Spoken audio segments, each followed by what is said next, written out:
Começa agora o programa Hora e a Vez da Pequena Empresa, sempre levando para você muitas informações e atrações. Confira. O economista Alexandre Chaia comentando sobre inflação, juros e a recessão mundial causada pela guerra na Ucrânia. O advogado Marcos Tavares Leite falando sobre contratos de trabalho intermitente. O advogado Piraci Oliveira comentando sobre o regramento do teletrabalho e do home office. E nesta semana, o presidente do Simp, Joseph Cury, recebe Emanuel Pessoa, advogado mestre em Direito por Harvard e doutor pela USP. Fique conosco.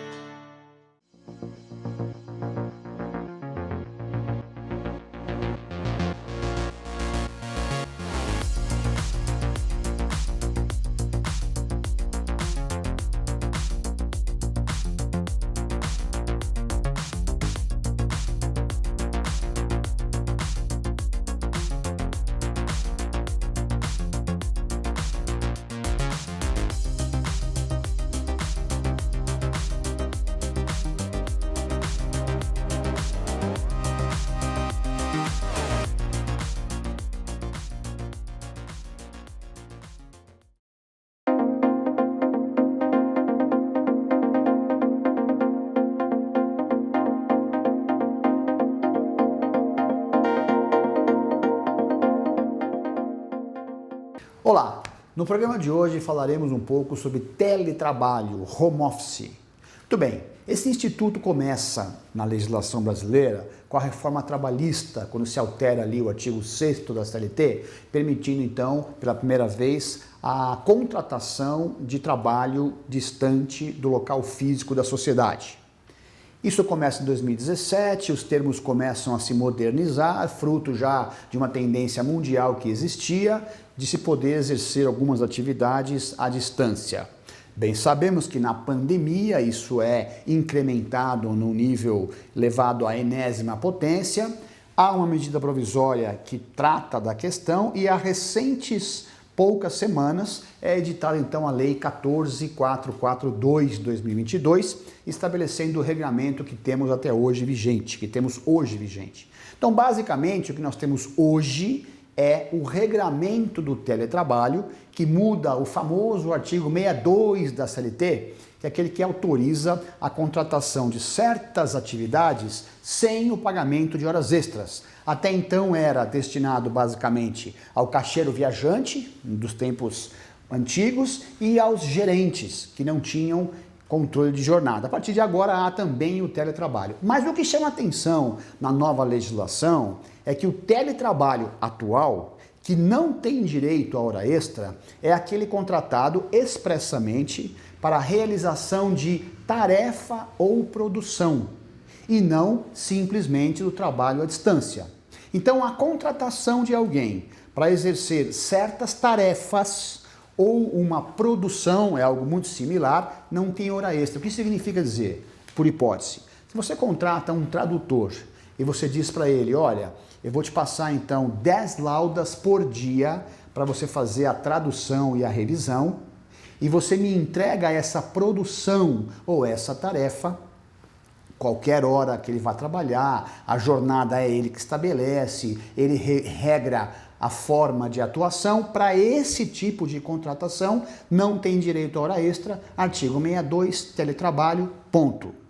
Para aqueles ordinários, trabalhos mais comuns, em que a empresa, por exemplo, diz, trabalhe em casa, porém, 8 horas começa a primeira reunião digital, esteja à minha disposição sempre que eu precisar, e a última reunião vai até às 18, pode ser que haja a caracterização de sobrejornada, se, por exemplo, esse sujeito, esse empregado, trabalhar fora das 40 horas semanais. Então a gente tem que ficar muito atento, a norma é moderna, a norma está em consonância com o que o mercado demanda, mas se contratado simplesmente à distância, não quer dizer que não terá direito a hora extra. Todo cuidado, porque isso pode gerar o chamado passivo oculto trabalhista, indesejável em todas as relações, especialmente pós-pandemia. Era isso, até o próximo programa.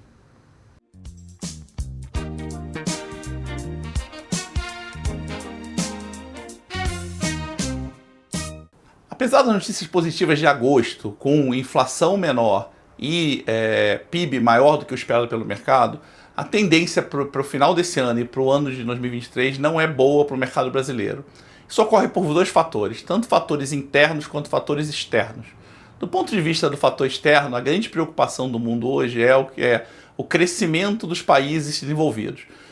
Tanto os Estados Unidos é o melhor de todos, que tem conseguido crescer, mas está com um problema sério de excesso de vagas de trabalho, que vai pressionar a inflação e por conta disso o Fed vai forçar o aumento dos juros, quanto a Europa, que por conta da guerra da Ucrânia está tendo um problema de energia e provavelmente a Alemanha vai ter que reduzir o crescimento dele para diminuir o consumo de gás, isso tudo gera um impacto muito grande. E para piorar essa situação, a China, que foi o grande motor do crescimento do mercado de commodities, que tem de alguma forma elevado a produção mundial, consumindo produtos do mundo inteiro, vai entrar num período mais complicado. A China está saindo aí do problema da pandemia, mas ela está com um problema muito sério na construção civil. A construção civil na China ela está com um problema grande de inadimplência. As empresas construtoras estão todas com um problema de endividamento muito alto.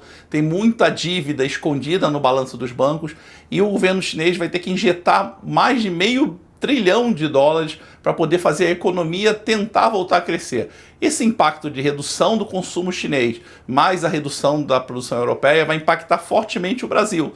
O Brasil, como ele exporta bastante commodities, ele vai ter uma redução do PIB do ano que vem. O PIB desse ano, que apesar de ter sido positivo, foi muito influenciado pelo setor de exportação, minério, commodities agrícolas, proteínas animais. No ano que vem ele vai ter um impacto exatamente por conta dessa redução da produção do mundo inteiro, da desaceleração do mundo.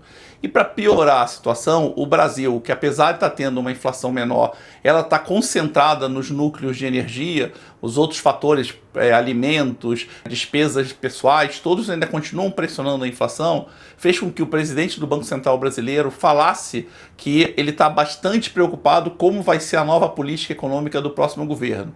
Então a tendência é que o Banco Central, que tinha uma expectativa de não subir mais os juros esse ano e começar a reduzir os juros no início do próximo trimestre, ele prorrogue essa redução dos juros do segundo trimestre de 2023 mais para o próximo do final do próximo ano. Isso esperando que o governo introduza uma nova política mais responsável no gasto público. E isso vai fazer com que o PIB do Brasil no ano que vem não tenha uma complicação grande e, por último, que as empresas que precisam de capital de giro acabem tendo que pagar um juros mais alto, o que vai impactar diretamente os setores de micro e pequeno empresários, que eles precisam de capital de giro, precisam de dinheiro de banco, eles não têm fontes de financiamento externas baratas e com isso vai encarecer o custo para eles, dificultando ainda o consumo das famílias.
Contrato de trabalho intermitente é uma modalidade de contratação que surge na reforma trabalhista de 2017 e vem sendo utilizado com bastante frequência.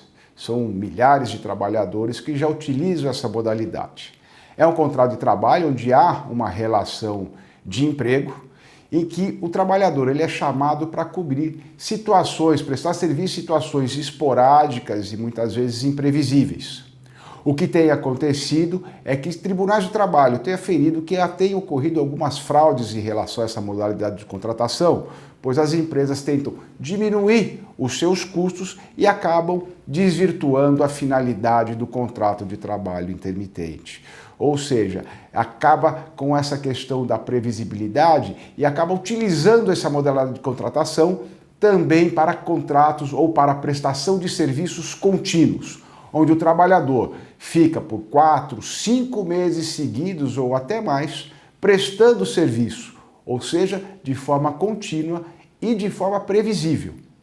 Nessa situação, os tribunais têm sido invocados e convertem esse contrato de trabalho intermitente por um contrato de trabalho normal, ou seja, aquele contrato por prazo indeterminado, forçando as empresas a arcarem com as outras questões relativas às obrigações trabalhistas, como piso salarial, adicionais e mesmo verbas rescisórias. É importante, nesse sentido, que se estejam todos muito atentos a essa modalidade de contratação.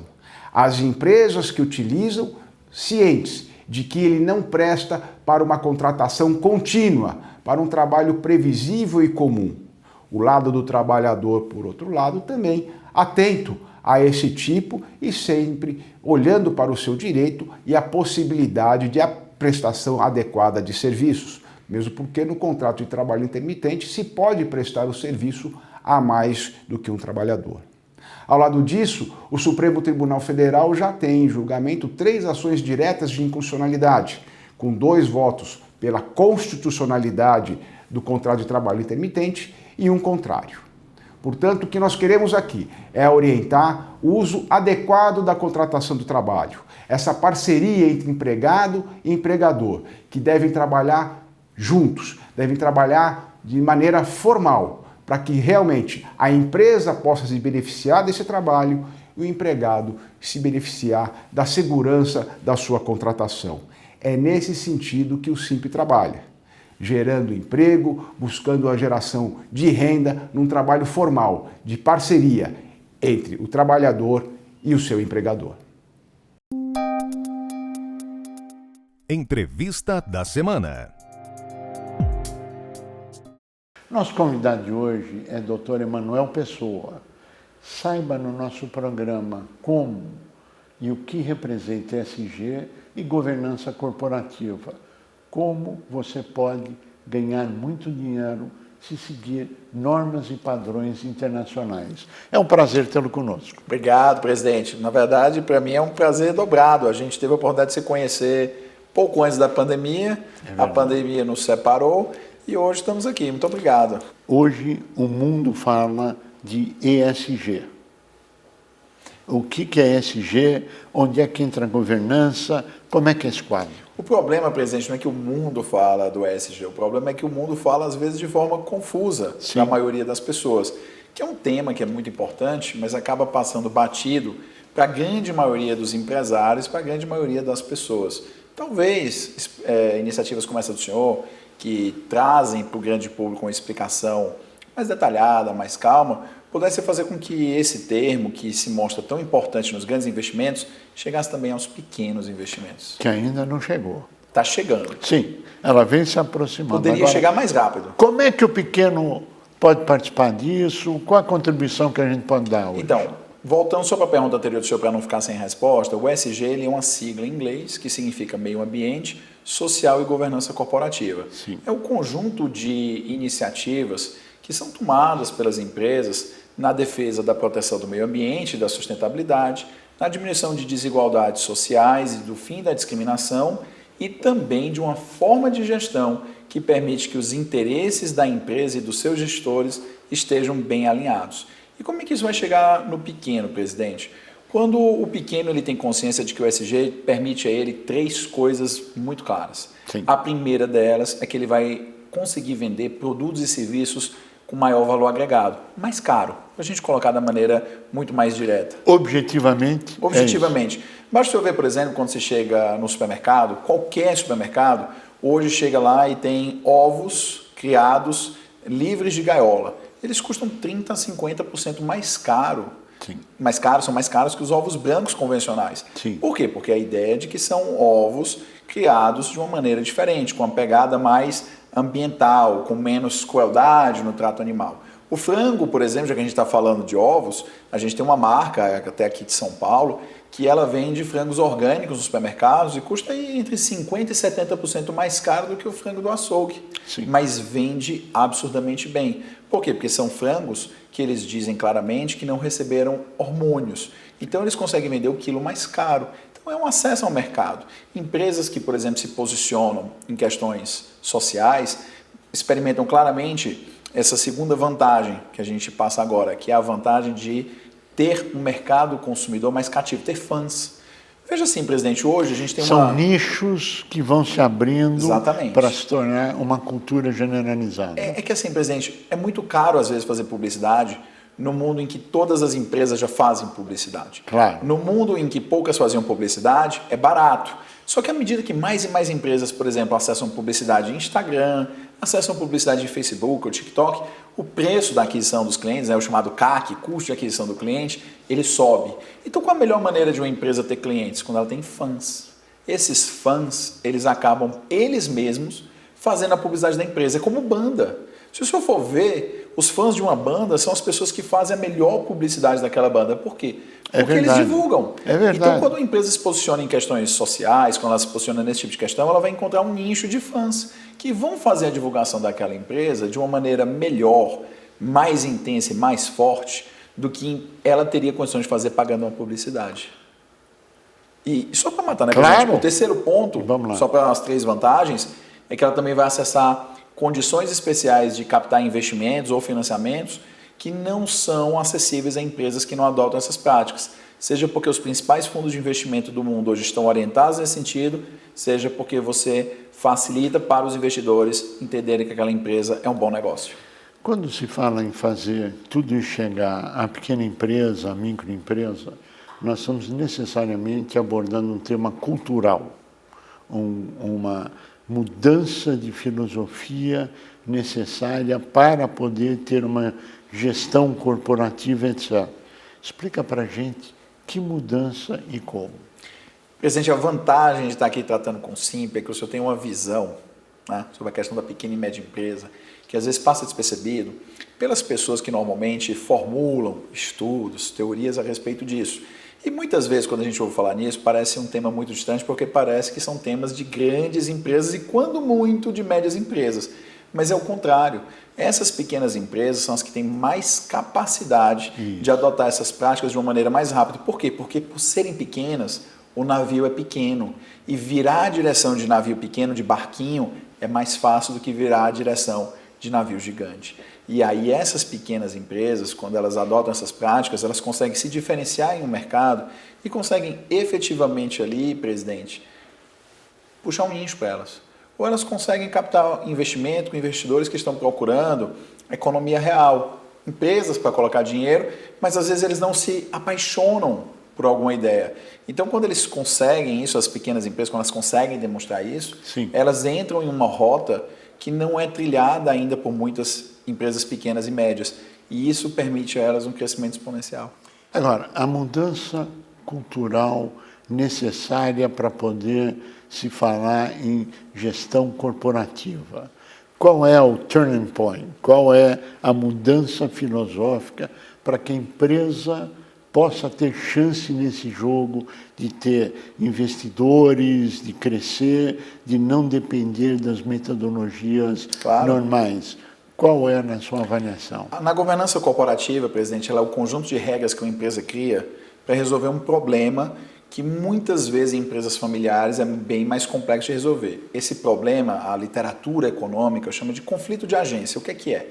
Toda empresa tem sócio e administrador. Sim. O sócio, ele quer que a empresa, isso na teoria, o sócio quer que a empresa valha cada vez mais para que no futuro aquela empresa sendo o patrimônio dele cresceu. Sim. Já o administrador, ele não é o dono da empresa, então ele quer cada vez mais aumentar o salário, o rendimento, a compensação dele. Então é uma disputa entre patrimônio e rendimento.